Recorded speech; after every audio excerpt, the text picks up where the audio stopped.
or other funding to provide that secondary or tertiary prevention. So something you'll find through this process, if you haven't been doing prevention long, is you're always going to come across those students who need additional support. And because our funding cannot do that clinical side, do you have a relationship with those offices, those folks where you can do that warm handoff or direct handoff to some other agency that has the funding to deal with someone who is on a level that needs more assistance.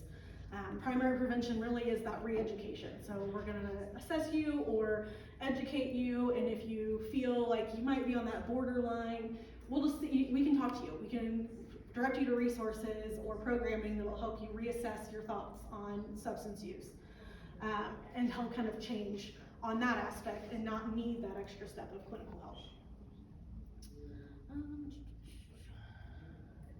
Again, just reiterating, whatever you put in here, again, we'll have to have a final plan approved by DMHA before you can truly do implementation. And you have up to 12 months that first year to do assessment and capacity building and planning to really kind of find that. If you are a more experienced campus and you find that you in 6 months have really truly proven that you know exactly what you want to do and you can submit your implementation plan for approval, you can start earlier. That's perfectly fine. But I don't want you guys to think that you only have a couple of months and you're like, I have to know what I'm going to do, even though I might need some more time. So we do allow up to 12 months for that, so no worries there.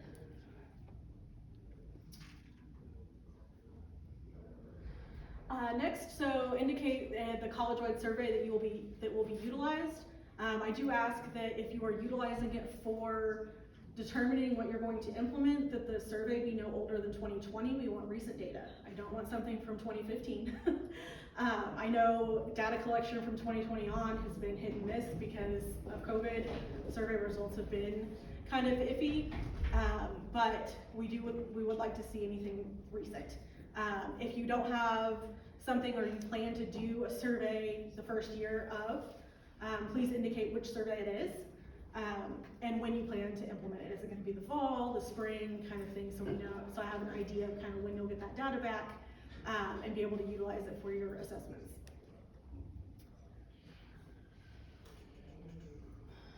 Provide a sustainability plan. So it doesn't have to be robust. This is something that it should not exceed 1 page. I'm not expecting you to have like massive plans. You'll have a sustainability plan if you fund it later down the road. It's going to be more robust. But we do like to see something, how you plan. So it's not like I'm just throwing this out there and it's a one-time thing and we don't know how we're going to sustain it or keep it going. I want to have some kind of idea of how you're going to get there. That helps myself, and that helps when we kick off with technical assistance through DMHA, how to assist you guys better when it comes to starting sustainability early. I want to know that there's something in place or you have ideas of where things will go once things really kick off. Provide a timeline for the grant. This one doesn't have a page limit, which is fine. I do want it broken down between years 1 and 2, so kind of just a general basis on how you plan to get things done and when. And then lastly, describe the methods the university will use to share their experiences with other programs. So a lot of it's this conference. A lot of times that's what the grantees do, is they'll share their experiences here.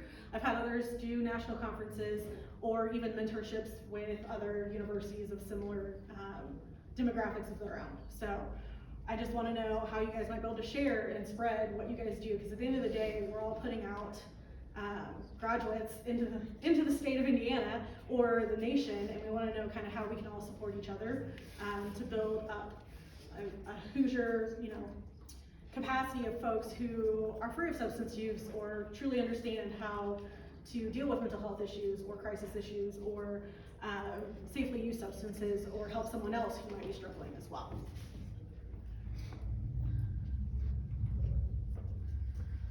So this is the attachments section that I was talking about. It's like 10 points.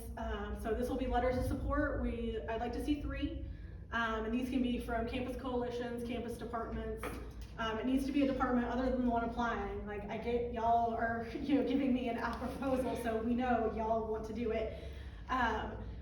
There is a cover letter also is a requirement. That cover letter from your chancellor or dean or whoever isn't a letter of support. That is a letter of, hey, I know you're doing this. So you can get another letter, a separate letter, detailing that they are aware and they support you on this particular initiative. Support letters, I don't like to see generic support letters, guys. We're past that. I want to know specifically how the letter of support, how that agency that's providing that is going to support you with this. If there's a specific area that they're really good in, if there is the culture, I have had a lot of those. The cultural center, in a lot of cases, has been one that's a great example of how they're going to work alongside you to make sure what you do implement is reflective of your student population. And it could be community funded, so we do have our the local coordinating councils, any other DMHA funded initiatives, counties, regionals, your LC, so all of those folks as well. But I like to see a variety. I only need 3, so just really any that can show support that they're going to work alongside you or help you along with this process. Your existing campus needs assessment, so I know you're going to talk about kind of where your campus is and give me the general breakdown, but this is the point where you can actually attach that 30-page document that has all of the data in one lovely report. You can attach that, and that gives me a chance to kind of go through and see, you know, what's been going on recently on your campuses. And it can be multiple, so if you do one for substance use and you do one for mental health and you're trying to show that real overlap, include both of them, please. I know sometimes it's large and has a lot of documents, but please, if you feel like it's going to support and it's a survey you've done, please include it. I really like to see them. Any existing campus plans, so if your campus has any kind of strategic plans around addressing substance use or wellness or mental health on your campus, that would directly align with this type of funding, please include that as well. I want to know that there's that other level of commitment there from the university. You can also that'll address health disparities and cultural barriers of the student body. So sometimes there's other plans. I know DEI stuff has been really big the last few years, so if you have a DEI plan, that's a great one to include, because that also just helps kind of reinforce making sure that you're inclusive of everything you do. And then a copy of those current campus policies, like I mentioned in the requirement. This is the section for those faculty and staff requirements around the use or having used a substance either on campus or coming to school intoxicated, the faculty coming intoxicated or on a certain substance. If you don't have them, that's fine. I know I do tobacco control work, and tobacco-free grounds policies on campuses are one that could do some work. A lot of times there isn't one. I tried requiring, and that was a hindrance for some universities because they didn't plan on having a grounds policy. That's fine. But if some of these policies don't exist or you find as you're going through they don't exist, I would love to see in your proposal a plan to start implementing that. If you find, oh, we haven't looked at this in years and it needs updating, that's a good place to kind of add and be like, hey, we address it in your proposal, and that way I'll look through that policy knowing that, hey, you guys have plans to at least try to firm this up a little bit or reevaluate it. So next is attachment and forms. This is the attachment B that I told you about. It's got your legal name, doing business as, email addresses. So contact person would be the person who's going to be the main over this grant, like the person that I'm going to talk to. Your director name or title is the person who's signing this, so the person who is in charge of making sure that it's approved. Taxpayer ID numbers, those kind of things. Congressional district, meh, that one's not as much as important. I know where y'all are, so it's nice to know that you guys know that. We do ask for you to select that you're a nonprofit and attach proof of that nonprofit status in your accreditation, just so I know that you are an accredited university. Signature, name, title, dated. This is at the very bottom of the page, so when y'all are scrolling, this one gets passed over. If I notice this before the deadline, I might be like, hey, you need to get this signed, this isn't complete, if I feel you have enough time to do it. If you don't, this could be a very disqualifying factor for you. We've done it for communities as well, where it's not signed. This right here is our proof that somebody higher than you has signed off on this and says, yes, our university is allowed to apply for it. If that's not signed, then your entire proposal to me is not validated by the university. So please, this page is very important to have signed. It can be electronically signed. Just make sure it has that electronic timestamp, date, all that fun stuff on it. So you don't have to print it out. I know sometimes that's a pain. I have a lot of reports that we have to print out and get signed and scan, and it's not fun. So electronic signatures are allowed on that. Attachment C, so this is the first page of attachment C. Notice it says 24 months. So this is going to be the full grant, all 2 years totaled right here. I say that because the next few pages are broken down by 12 months. So just making sure that this page is full on everything you plan to do for the full 2 years of the grant. The next few pages, this one's a staffing page. There's different pages for training, travel, that kind of thing. They'll all have different headings and tell you why. So these pages are all 12 months. It does say here that these figures are 12 months, and it will say that underneath each one. Please make sure you can copy the pages, make multiples, duplicates. It is PDF form. I'm probably going to upload just the forms alone on the funding page in Word so y'all can see them, because that way you can edit them easier. That's been a complaint in the past. They're hard to do sometimes. This will make it easier for you guys to duplicate, put everything through 12 months. Budget narrative, so all of these, this kind of gives you a description of kind of what to put where. But underneath here, if you want to do your budget narrative on the page that's talking about that budget item, please do so. You can also have a separate document for budget narrative that goes through each section and says this is why I'm doing this. Because if you buy a computer, I want to make sure I know why you're buying a computer. Are you purchasing it for the person who's going to be hired? Is it going to be used for programming? That kind of thing. Oh, okay. So I didn't have the other pages. But yes, just make sure you detail that. Like I said, the budget narrative, that's one of the things most forgotten, because people look at the RFF and see all these attachments and they think because they filled out the boxes that they're done.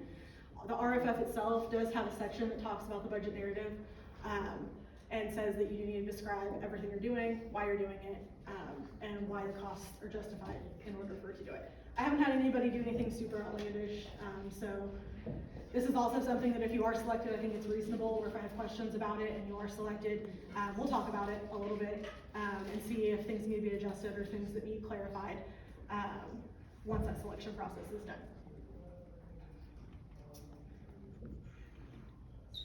Back to the important dates. Next Friday for questions. You guys are more than welcome to ask questions now. They do need to be directed at me. The RFF does say to send all questions by next Friday to prevention@fssa.in.gov. I have my own email address and most of y'all know it.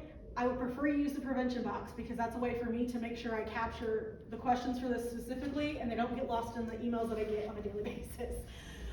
If you do send it to me and it is directed at me directly in my personal work email, that's perfectly fine as well. I'll try to get it included. I do try to post every single question you guys ask verbatim.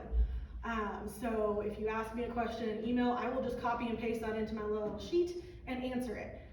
If you have examples of what you need to kind of clarify your question, I'll probably leave those out. Sometimes that identifies the university asking the question.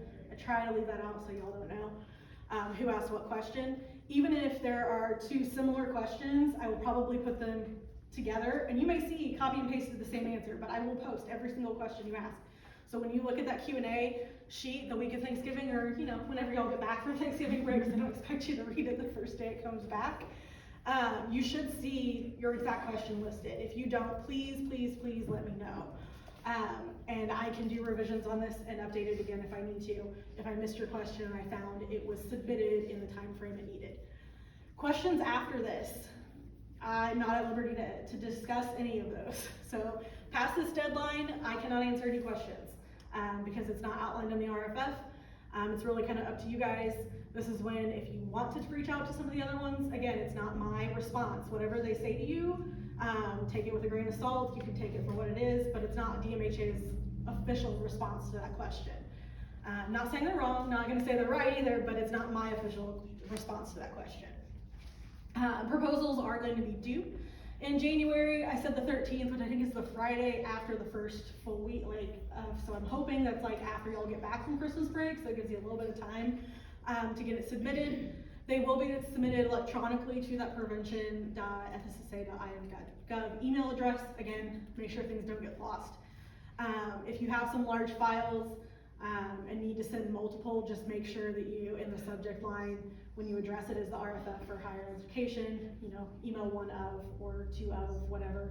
That way I know there's more coming.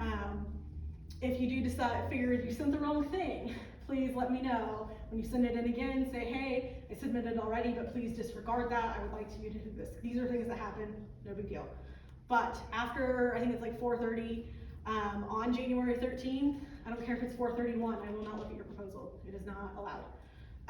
You are able to hand deliver them to me. Everybody does electronic, but if you want to come down to here in Indianapolis and hand it to me in person before that, please, that's fine too. I haven't had anybody do that in the 4 years I've been here, but it's an option if you would like it. I will have a few weeks to review. I will say in the past, and we have about for this round, it's $540,000 for 2 years, is the total amount I have to fund up to 4 universities. So keep that in mind. I will say a lot of the funding ends up going to that full-time employee, and then some costs around either technology needed for them to be hired on, training, and then any kind of program materials or things to get any kind of programming started. Those things can change, like I said. This is a proposal, so once your contract is put in place, those budget items can change. If you find out in your assessment that what you proposed is completely not what your campus is seeing now, that's fine. That's why we have that plan that has to be approved.